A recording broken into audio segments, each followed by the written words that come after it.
We love Star Wars, and honestly, who doesn't? So the events of Star Wars happen in a massive, sprawling galaxy of adventure and intrigue. But I ask you, where is Earth? I know this all happens in a galaxy far, far away, but with the expanded universe and additional material, you'd think that there would at least be mentions of it eventually, right?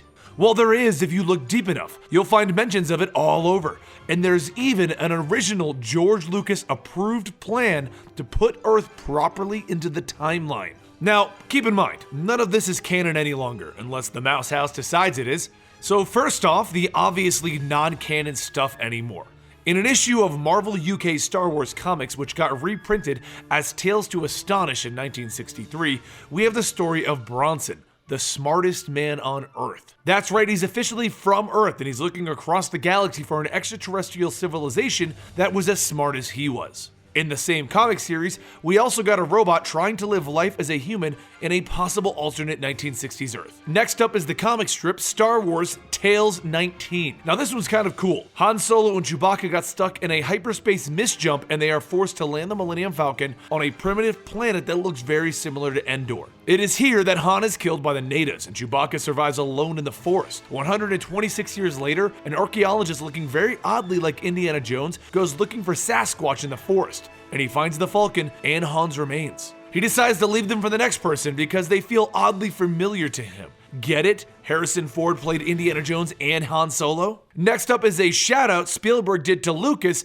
in the movie E.T. that Lucas spun way out of control. So in the movie, the boy Elliot has a series of action figures from the movies, and that's when E.T. meets a child wearing a Yoda costume, and he tells the child, "Home, home." Now this would just be a, hey, the movie exists in our world, except in the book sequel, it's established that E.T.'s race is capable of traveling between galaxies, and there's another book in which E.T. mentions a former world that they lived on. Then, bring in Episode 1 Phantom Menace, and George Lucas wanted to return the favor by officially including an alien race that was modeled after E.T. in the Senate scene. Then in the Expanded Universe books, the planet was officially named Brodo Asagi, which is the name of the planet that is in E.T.'s books. This would allow us to assume that Earth is in a galaxy far, far away, where a man was given the idea for the movies based on actual events. Maybe the Force was touching George Lucas. Now all of this makes for some very good arguments about Earth being in the Star Wars universe, but what about the direct link that George Lucas originally approved that I mentioned early on? So the story was called Alien Exodus and was originally going to bridge all of George Lucas's movies. Alien Exodus was a canceled novel that was going to be a story of the original humans and how they've made their way to the Star Wars universe. The story would explain how the humans left Earth because it had been controlled by a computer-controlled society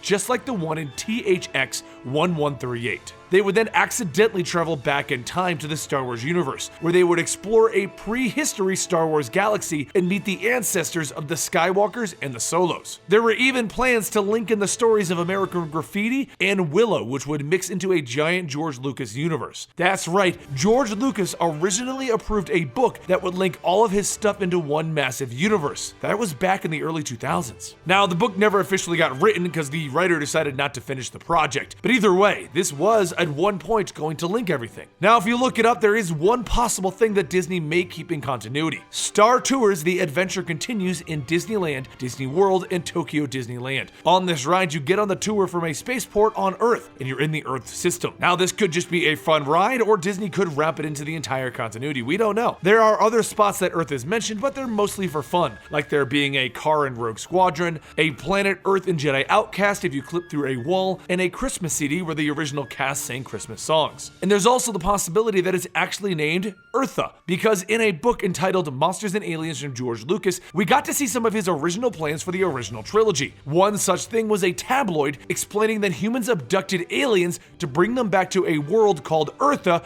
where they had a party with containers holding liquids. So maybe that was the original plan for it all along. I don't know, what do you think? Do you think that we have Earth in the Star Wars universe, that it does exist or it did exist before Disney came in and bought it all out? Do you think that originally George Lucas had plans for it, or it was all just fun mentions? Let me know in the comments down below, and I'll see you guys next time right here on Comic TV.